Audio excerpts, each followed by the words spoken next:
Hi friends, welcome back to Ignopals. நம்ம இக்னோவில் வந்துட்டு assignment எப்படி எழுதுறது, சப்மிட் எப்படி பண்ணணும், ஃப்ரண்ட் பேஜில் என்னென்ன டீட்டெயில்ஸ் ஃபில் பண்ணணும், ஆன்லைனில் சப்மிட் பண்ணலாமா இல்லை ஆஃப்லைனில் சப்மிட் பண்ணலாமா, இந்த சின்ன சின்ன மிஸ்டேக்ஸ்னால நிறைய ஸ்டூடெண்ட்ஸ்க்கு வந்து மார்க் கிளாஸ் எல்லாம் ஆகுது இல்லையா. இந்த வீடியோ ஃபுல்லாக பாருங்கள். இக்னோ அசைன்மெண்ட்டை பற்றின கம்ப்ளீட் டீட்டெயில்ஸை ஈஸியாக நான் உங்களுக்கு எக்ஸ்பிளைன் பண்ணுறேன். அசைன்மெண்ட்னா என்ன அப்படின்னா வந்து இக்னோவில் ஒரு கோர்ஸுக்கும் வந்து அசைன்மெண்ட் கம்பல்சரி. அசைன்மெண்ட் மார்க் தான் வந்து நம்மளோட ஃபைனல் ரிசல்ட்டில் வந்து இன்க்ளூட் ஆகும். அசைன்மெண்ட் சப்மிட் பண்ணாமல் நம்ம டேர்ம் அண்ட் எக்ஸாம் எழுதினாலும் அந்த கோர்ஸு கம்ப்ளீட் ஆகும். அதனால் அசைன்மெண்ட்டை கம்ப்ளீட்டாக சப்மிட் பண்ணணும். அதுவும் கரெக்ட் டைமில் சப்மிட் பண்ணுறது ரொம்பவே முக்கியங்க. சரி, அசைன்மெண்ட்டோட கொஷின்ஸ் பேப்பரை நம்ம எங்கே டவுன்லோட் பண்ணோம் அப்படின்னா ஃபஸ்ட்டு இக்னோனோட அஃபிஷியல் வெப்சைட்டுக்கு போய் உங்கள் ப்ரோக்ராமோட கரெக்டான அசைன்மெண்ட்டுக்கான கொஷின்ஸ் பேப்பரை டவுன்லோட் பண்ணி எடுத்துக்கோங்க. அப்படி நம்ம டவுன்லோட் பண்ணும்போது நம்மளோட ப்ரோக்ராமோட கோடு என்ன, கோர்ஸோட கோடு என்ன, நம்ம என்ன அசைன்மெண்ட் எழுத போகிறோமோ, இப்போ நம்ம ஜூலை செக்ஷன்ஸான அசைன்மெண்ட் எழுத போகிறோமா இல்லை நம்ம முதலே படிச்சுட்டுருக்கோன்னா இப்போ அசைன்மெண்ட்டு வந்து எந்த செக்ஷன், ஜூலையா டிசம்பர் செக்ஷனா, அப்படி ஜனவரியா ஜூலை செக்ஷனானு செலக்ட் பண்ணிவிட்டு நம்ம ஜாக்கிரதையை செலக்ட் பண்ணதுக்கப்புறம் அது கரெக்டாக இருக்கான்னு ஒரு தடவைக்கு 2 தடவை செக் பண்ணி பாருங்கள்.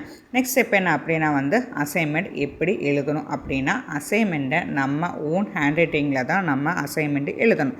ப்ளூ இல்லைன்னா பிளாக் பென்னை நம்ம யூஸ் பண்ணணும். ஒவ்வொரு கொஷின் நம்பரையும் நம்ம மென்ஷன் பண்ணி எழுதணும். அது மட்டும் இல்லாமல் ஆன்சரை வந்து உங்களோட ஓன் வேர்ட்ஸில் தான் எழுதணும். நீட்டாக இருக்கிற ஹேண்ட் ரைட்டிங் வந்து நீட்டாக இருக்கணும். அதோட இம்பார்ட்டண்ட் பாயிண்ட்ஸ் எல்லாம் வந்து நீங்கள் ஹைலைட் பண்ணுற மாதிரி எழுதணும். அப்புறம் வந்து கூகுள்லேருந்து காப்பி பேஸ்ட்டு பண்ணுறத அவாய்ட் பண்ணியே தீரணும். அதுக்கப்புறம் வந்துட்டு ஃப்ரண்ட் பேஜில் என்னென்ன எழுதணும் அப்படின்னா அசைன்மெண்ட்டோட ஃப்ரண்ட் பேஜில் இந்தந்த டீட்டெயில்ஸ் எல்லாமே வந்து கண்டிப்பாக இருக்கணும். உங்கள் பேர் இருக்கணும், என்ரோல்மெண்ட் நம்பர் இருக்கணும், ப்ரோக்ராமோட கோடு இருக்கணும், கோர்ஸோட கோடு, அப்புறம் வந்துட்டு ஸ்டடி சென்டரோட கோடு, அப்புறம் டேட்டு, சிக்னேச்சர் டீட்டெயில்ஸ் எல்லாமே வந்து கரெக்டாக ஃபில் பண்ணணும். ஃபில் பண்ணதுக்கப்புறம் வந்து சப்மிஷன் ப்ரொசீஜர் என்ன அப்படின்னா அசைன்மெண்ட்டு கம்ப்ளீட் பண்ண அப்புறம் உங்கள் ஸ்டடி சென்டரில் வந்துட்டு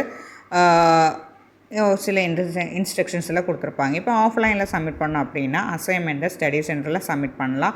அக்னாலஜ்மெண்ட்டு ரெசிப்டை வந்து கண்டிப்பாக கலெக்ட் பண்ணி வைக்கணும். இல்லை எனக்கு ஆன்லைனில் சப்மிட் பண்ணணும் அப்படின்னா வந்துட்டு அசைன்மெண்ட்டை கிளியராக ஸ்கேன் பண்ணி சிங்கிள் பிடிஎஃபாக க்ரியேட் பண்ணிவிட்டு ரீஜனல் இல்லைன்னா ஸ்டடி சென்டரோட போர்ட்டலில் வந்து அப்லோட் பண்ணணும். அப்லோட் கன்ஃபர்மேஷன் ஆனதுக்கப்புறம் ஸ்க்ரீன்ஷாட் எடுத்துக்கணும்.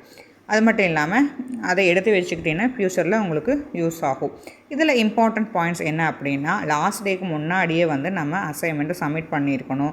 அசைன்மெண்ட்டோட காப்பி, அதாவது ஆஃப்லைன்னா அசைன்மெண்ட்டோட காப்பி இல்லைன்னா ஸ்கேன்டு பிடிஎஃப் வந்து நம்ம எப்போவுமே சேவ் பண்ணி வச்சுக்கணும். ரிசிப்டோ இல்லைன்னா அக்னாலஜ்மெண்ட்டை வந்துட்டு சேஃபாக எடுத்து வச்சுக்கணும். அசைன்மெண்ட்டு ஸ்டேட்டஸ் வந்து அப்டேட் ஆகுதா இல்லையான்னு நம்ம ரெகுலராக செக் பண்ணிகிட்டே இருக்கணும் இல்லையா. அடுத்தது வந்து ஃப்ரெண்ட்ஸ், இக்னோட அசைன்மெண்ட் ப்ராசஸ் வந்து ரொம்ப சிம்பிளாகவும் கரெக்டாக அசைன்மெண்ட்டை டவுன்லோட் பண்ணிவிட்டு உங்களோட ஓன் ஹேண்ட் ரைட்டிங்கில் நீட்டாக எழுதுங்க. ஃப்ரண்ட் பேஜை டீட்டெயிலாக கரெக்டாக ஃபில் பண்ணுங்கள். டெட்லைனுக்கு முன்னாடி சப்மிட் பண்ணுங்கள். இந்த வீடியோ உங்களுக்கு யூஸ்ஃபுல்லாக இருக்கணும்னு நினைக்கிறேன். நெக்ஸ்ட் ஒரு அப்டேட்டட் வீடியோவாக உங்களை நான் சந்திக்கிறேன். Thank you friends. ஏதாவது டவுட் இருந்துச்சுன்னா இந்த வீடியோ